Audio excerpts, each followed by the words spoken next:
शिव जी का एक अवतार हुआ था, अवधूत रूप शंकर का।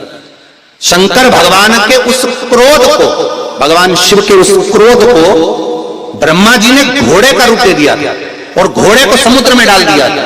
उस घोड़े से जलंधर हुआ था, फिर जलंधर का विवाह ब्रह्मा से हुआ था। अर्थात शास्त्र कहता है कि अवधूतेश्वर महादेव का जो रूप है वो रोग का निवारण करने के लिए, व्यापार की वृद्धि को आगे बढ़ाने के लिए। आप लोगों ने कहीं कहीं देखा होगा, किसी किसी के ऑफिस में देखा होगा कि वास्तु शास्त्री कहते हैं कि दौड़ते हुए घोड़े का फोटो लगाओ। सुना है कि नहीं सुना? अरे बोलो तो सुना है कि नहीं सुना? किसी वास्तु वाले के पास जाओगे ना तो वो कहेगा तुम्हारा ऑफिस अच्छा नहीं चल रहा ना, तो दौड़ते हुए घोड़े का फोटो लगा। जो घोड़े 4-5 घोड़े दौड़ रहे हैं उनका फोटो लगा। क्यों कहते हैं? उसका कारण क्या? वास्तु शास्त्री ऐसा क्यों बताते हैं कि दौड़ते हुए घोड़े का फोटो? उसका शास्त्र प्रमाण शिव महापुराण करती है महाराज कि शिव का एक रूप अवधूतेश्वर है, जिसको ब्रह्मा जी ने घोड़े का रूप दे दिया और घोड़े का रूप देकर उसको समुद्र में डाल दिया, जिससे जलंधर की उत्पत्ति हुई। तो अगर मान लो अगर प्रॉब्लम चल रही है, व्यापार में दिक्कत आ रही है, व्यवसाय में तकलीफ आ रही है, या किसी ना किसी रूप में कोई ना कोई कष्ट आपको लग रहा है, तो अवधूतेश्वर महादेव का नाम लेकर काली तिल्ली वृक्ष की पत्ती और एक बमूल का कांटा लेकर, और आप दुकान में से उतार लो चाहे शरीर पर से उतार लो, उसको ले जाकर किसी भी चौराहे पर उसको पटक दीजिए। चौरस्ते पर नहीं डाल सकते तो बहते हुए पानी में डाल दीजिए। बहता हुआ पानी ना मिले तो पीपल के वृक्ष के नीचे डाल दीजिए, पर उसको मकर राशि के पृष्ठ भाव में ही डालना।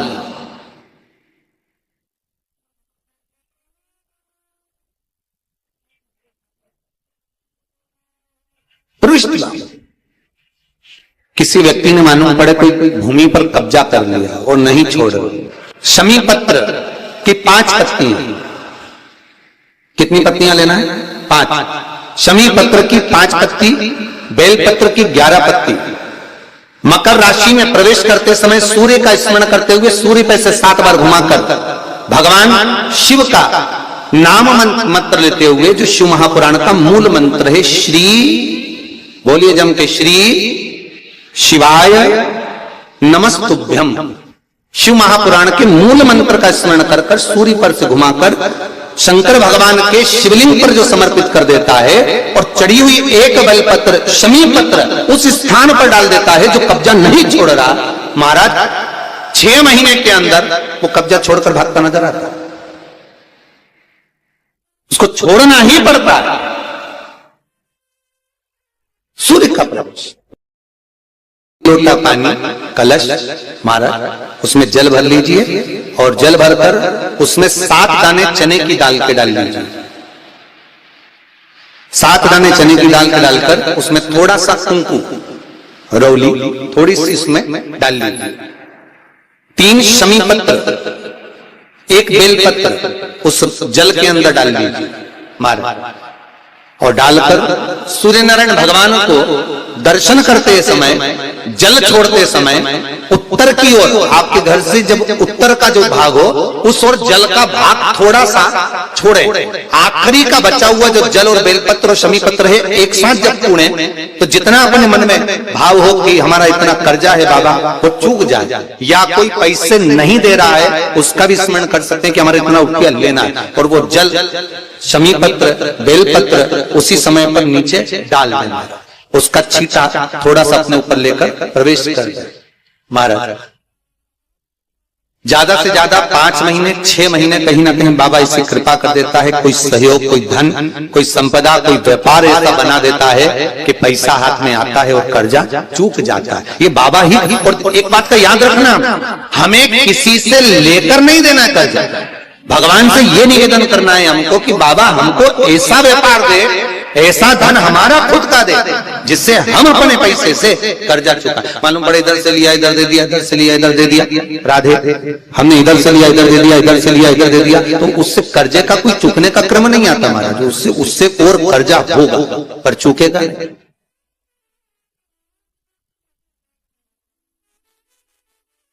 चुकेगा नहीं। हम इधर से उठाकर उधर दे रहे हैं, बस ठीक है, उधर से उठाकर उधर दे रहे हैं, तो ये चूकना नहीं, हमें प्राप्त करना। भगवान से कहो इतना हमको वैभव दे कि चूक जाए, चूके। एक पार्थिव शिवलिंग का निर्माण शमी वृक्ष के नीचे करिए। फिर निवेदन करूंगा, जिसको मिर्गी की बीमारी हो, मिर्गी की तकलीफ आती हो, या चक्कर आते हो, फिट की बीमारी हो, या किसी भी रूप में आप काम करते हो और आपको भन्नाटी आती हो, चक्कर आते हो, उसके लिए शिव महापुराण में, सुंदर उमा खंड में और स्कंद पुराण में, दोनों में बहुत सुंदर वर्णन करा कि एक पार्थिव शिवलिंग का निर्माण शमी के वृक्ष के नीचे कर। फिर निवेदन करूंगा, शमी का वृक्ष जानते हो आप लोग? बेलपत्री के वृक्ष का जो निर्माण है वो माता पार्वती के नयन अश्रु से हुआ है। रुद्राक्ष के वृक्ष का जो निर्माण है वो शंकर भगवान के नयन अश्रु से हुआ है। और शमी वृक्ष का जो निर्माण है उमा और महेश, इन दोनों के मिलन से, दोनों के बैठने से, दोनों की वार्ता से जो नयन अश्रु बहा और दोनों का जो मिलन हुआ, उससे शमी वृक्ष की उत्पत्ति हुई है महाराज। इसलिए सारे वृक्षों में अगर श्रेष्ठता दी जाती है, 33 कोटि देवताओं की पूजन में अगर कोई पत्ती चढ़ सकती है तो वो शमी की पत्ती चढ़ सकती है महाराज। शमी वृक्ष की पत्तियां चढ़ सकती है। बेलपत्री तो आप दुर्गा जी को चढ़ा दोगे, शिव जी को चढ़ा दोगे, गणेश जी को चढ़ा दोगे, विष्णु जी को चढ़ा दोगे,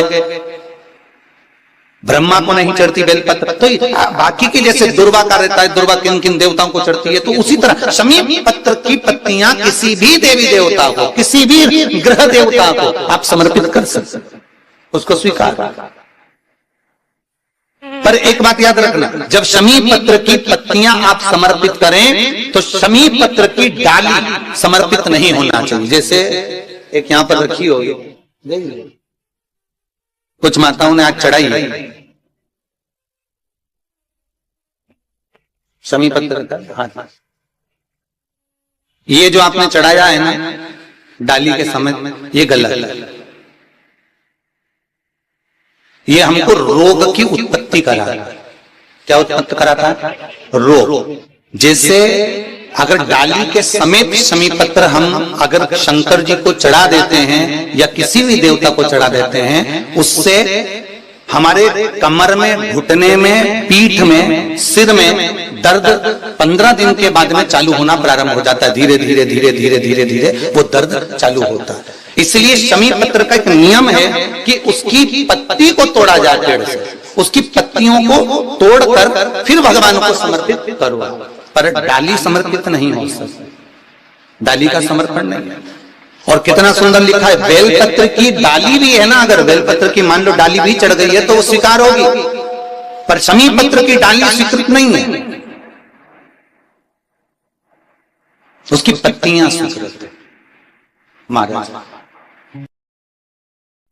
पर जल्दी जल्दी में आप लोग को हो सकता है कि भाव आपका इतना ज्यादा रहता है ना, इतना भगवान से तुम प्रेम करते हो ना, तो भगवान पर बस इसमें अपना उंडेलने के चक्कर में तुम ज्यादा ही कुछ उंडेल लिया। बस दिक्कत यहाँ आ जाती है। बेचारे पंडित जी तो थोड़ा सा बोलते हैं, तुम उसके 4 गुना चलते हैं। दिक्कत बस यही है। देखो कौन सा व्रत करती हो तुम लोग? वो 16 सोमवार का व्रत करती हो। कौन कौन ने करा 16 सोमवार, संकट सोमवार? कभी करा हो जिंदगी में? करा सब लोगों ने? रखो जरा।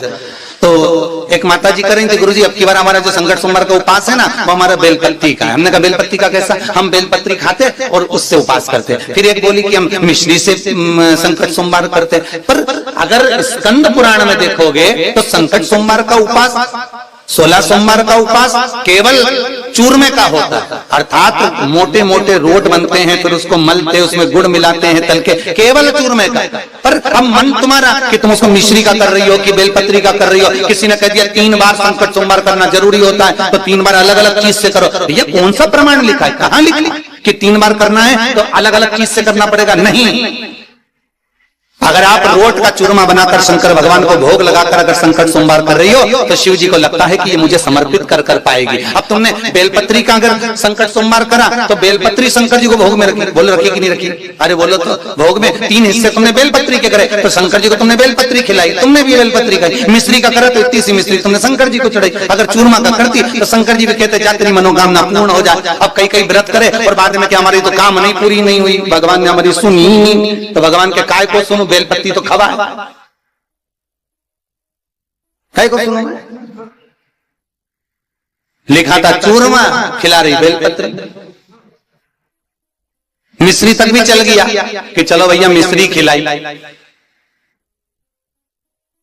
अच्छा बोलो रे ईमानदारी से, तुम्हारे घर में मेहमान आए और तुम उसको अच्छे से ना तो बड़ा खिलाओ, ना समोसा खिलाओ, ना चाय पिलाओ, ना पानी की पूछो, दूसरी बार आएगा? नहीं आएगा ना। बस शंकर जी भी ऐसा, एक बार पकड़ाई में आ गया, दूसरी बार आता। अब